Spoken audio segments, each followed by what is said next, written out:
Chamo para ocupar a tribuna agora e para ser submetido à sabatina da presente comissão o candidato Alessandro Oliveira da Silva.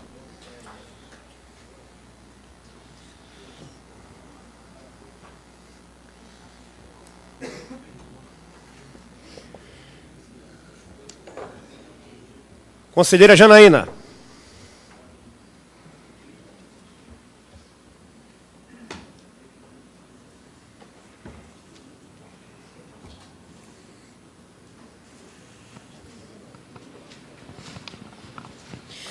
Candidato, qual deve ser, na opinião do candidato, a conduta de um desembargador representante do 5º Constitucional ao observar uma violação à prerrogativa do advogado? Silêncio ao plenário, por favor. Excelência, obrigado pela pergunta. Essa pergunta, senhores conselheiros, nos coloca uma questão muito importante que o candidato ao 5º da ordem precisa ter. Primeiramente, quebra de paradigmas, novas posturas.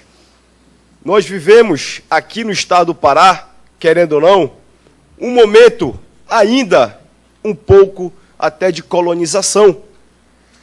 Então, o costume ainda do nosso estado ainda tem muito isso. Então, o desembargador, ele tem que ter o compromisso de respeitar o advogado. Ele tem que ter o compromisso de sempre atender ao advogado. Precisa quebrar essa imagem de que o advogado vai ao Tribunal de Justiça e não consegue falar com o desembargador. Não consegue falar, às vezes, nem com o assessor, senhores conselheiros. Então, aqui, o compromisso que esse advogado tem em que no seu gabinete, a qualquer dia, a qualquer hora da semana, no plantão, seja onde for, o gabinete desse candidato aqui, caso seja nomeado, tenha esse privilégio, vai estar sempre aberto para todos os advogados, principalmente, senhora conselheira, aqueles nossos colegas advindos do interior do estado, que chegam muitas vezes, viajam horas e horas e chegam no tribunal e não conseguem falar com o desembargador.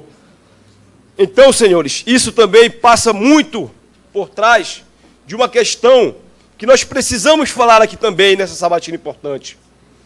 Que nós assumimos compromisso, mas também temos que colocar os conselheiros com as ferramentas que nós faremos isso, para não violar a prerrogativa do advogado.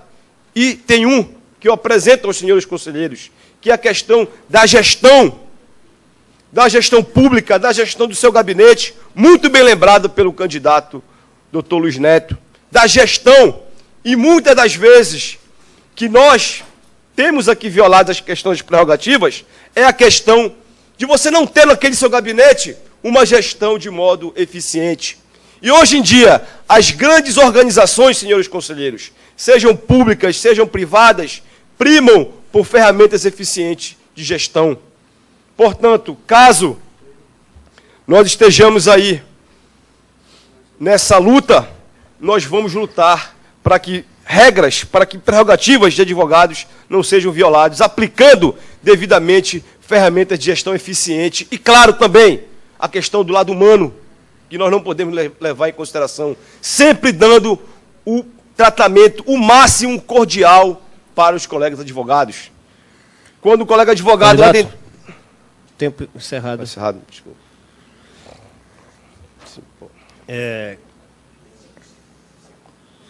Conselheiro Robério de Oliveira. É só para lembrar o candidato, por exemplo, quando eu me dirigir e falar o tempo encerrado, se Vossa Excelência desejar ainda finalizar o seu pensamento, só avise essa presidência, por favor. Obrigado, Excelência.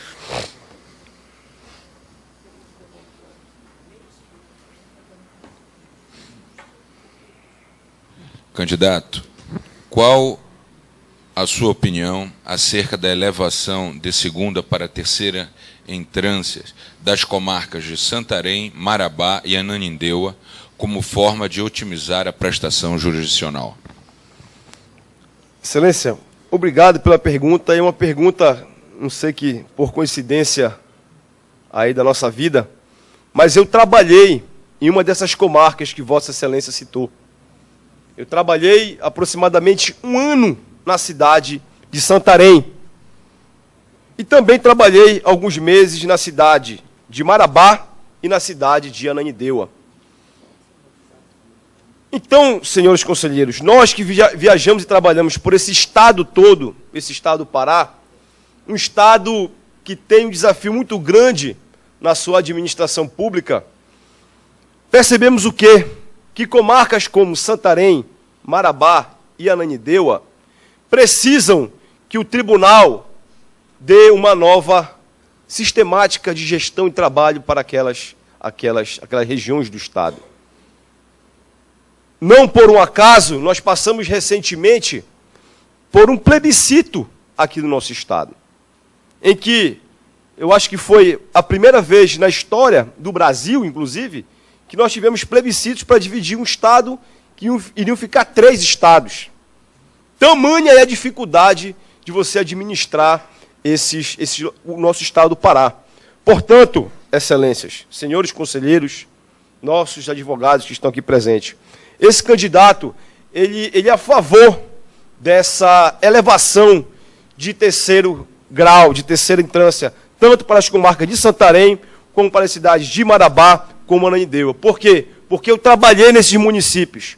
O investimento precisa ser maciçamente feito nesses locais do estado, em que muitas das vezes você vê não a falta de investimento por uma má fé, não é isso, mas administrar o estado do Pará, realmente de tamanho continental. E digo mais, excelências, estados como o Amazonas, existe um contingente populacional, praticamente, só em uma região do estado. Aqui no Pará não, excelências. Aqui no Pará você tem um contingente populacional distribuído em todos os rincões do estado.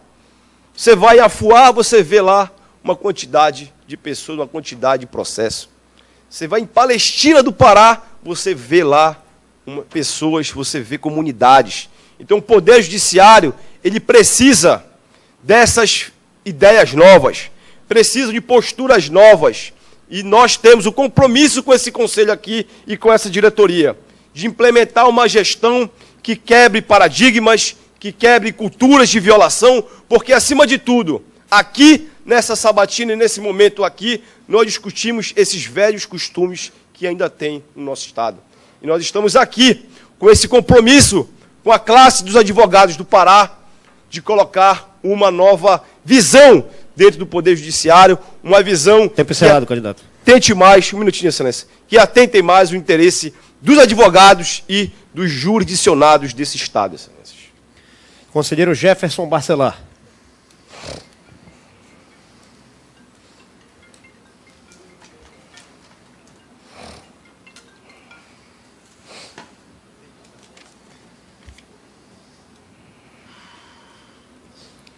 Candidato, o governador do estado do Pará é quem nomeia o desembargador da vaga do 5º Constitucional do TJE Pará. Diante disso, qual é a sua opinião acerca da independência dos 3 poderes prevista constitucionalmente, mas que na prática não é observado, especialmente em ações em que o estado do Pará figura como réu? Excelência, é uma pergunta muito importante para nós candidatos e também o que os advogados vão ter da postura de cada um aqui no dia de hoje. Uma das propostas que eu colocava junto aos nossos colegas advogados no momento da campanha era a questão da defesa intransigente do 5º Constitucional. Uma defesa e também um aprimoramento. Todas as ferramentas da democracia precisam, ao longo do caminhar da história, precisam ser aperfeiçoadas. E o nosso Poder Judiciário vem tentando, ao longo desses anos, esse aperfeiçoamento. Exemplo disso é a emenda constitucional número 45, que implementou grandes inovações aí do nosso Poder Judiciário. Então, eu defendo como candidato a questão do aperfeiçoamento dia a dia do 5º Constitucional. Temos alguns posicionamentos que falam que deveria ter o quanto menos a interferência do poder executivo. Mas claro que, dentro dessa nosso Estado democrático de direito, os poderes precisam ser aperfeiçoados. O poder executivo administrando, o poder legislativo legislando e o poder judiciário julgando. E muitas das vezes, no transcorrer da história do Brasil, você vê um pouco essa questão difícil de se entender, a questão da independência. Então, eu, como candidato, eu defendo que os poderes precisam ser independentes, precisam se respeitar mutuamente. O 5º Constitucional precisa ser aprimorado, precisa ser debatido dentro da Ordem dos Advogados do Brasil. E depois de uma conversa, de um diálogo, de um amadurecimento, propostas naquilo que precisa mudar. Isso era meu posicionamento, Excelência. Obrigado. Conselheiro Denis Serruia.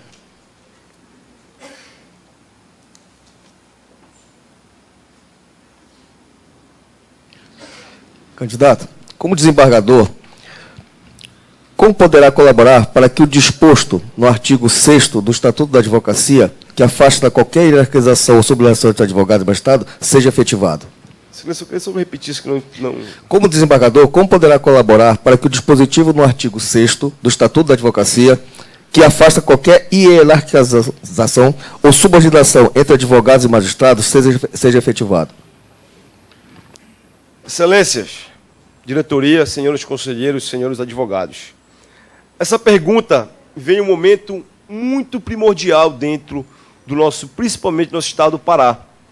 Nós que trabalhamos aí em várias regiões do estado, percebemos dia a dia justamente essa questão de juiz, promotores e às vezes até servidores sentirem-se às vezes até superiores aos advogados. Mas, Excelência, de forma concreta, a minha colaboração maior nesse sentido aqui passa com a questão, querendo ou não, de influenciar, de dar opinião, de estar sempre aberto em relação a mudanças da gestão do próprio Poder Judiciário. Um dos temas que a gente mais estuda hoje em dia, eu quando enfrentei a questão da dificuldade desse Estado, foi entender um pouco a questão da gestão pública. Isso aqui passa por ferramentas de gestão. Muitas das vezes, principalmente os juízes do interior, adotam postura sem ter uma base legal. Ou quando tem isso em procedimento administrativo, alguma norma administrativa, totalmente que fere a Constituição e fere totalmente as nossas prerrogativas de advogado em relação à questão da hierarquização. Você vê ainda em alguns fóruns, já presenciei o quê? Que o promotor, na audiência, senta ao lado do juiz e o advogado senta em locais diferentes. Então, a cultura disso é muito enraizada. Então, a minha postura, como membro do Poder Judiciário, em lutar contra essa hierarquização, é aplicar aquilo que diz a Constituição. A igualdade. E como vai mais além, às vezes, a questão do processo penal, como tão bem fala o nosso amigo César nos seus júris, que assiste muito, doutor, a paridade de armas. O advogado e o membro do Ministério Público tem que ser tratado de modo igual.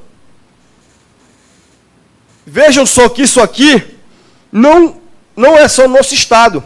Em estados como São Paulo, por exemplo, você ainda presencia o tribunal do júri, em que o promotor senta ao lado do juiz e o advogado senta lá embaixo. No Tribunal de Justiça Militar, para quem também já atuou nos júris militares, a hierarquia é a mesma coisa. Fica o juiz sentado ao lado dos oficiais militares e o representante do Ministério Público. E lá fica o advogado. Então, a questão da hierarquização, até para mudar a cultura, precisa até essas mudanças simbólicas. Que é com a questão da mudança também simbólica que você vai respeitar cada vez mais a questão de não haver hierarquia entre poder algum, entre poderes, entre membros do MP e membros da advocacia do Estado do Pará. Então, nosso compromisso aqui é que... Encerrado o tempo, candidato. Conclua, 20 segundos, por favor. 20 segundinhos. O nosso compromisso aqui, senhores conselheiros, é que no Poder Judiciário que acabe com essa questão da hierarquia, que dê oportunidade aos advogados atuar de forma plena e que, aqui no Estado do Pará, os advogados possam falar. No Estado do Pará, a OAB está mudando a questão dessa hierarquia. Nós vamos estar lutando dia a dia para isso. Obrigado. Parabenizo e agradeço a participação do candidato Alessandro Oliveira da Silva.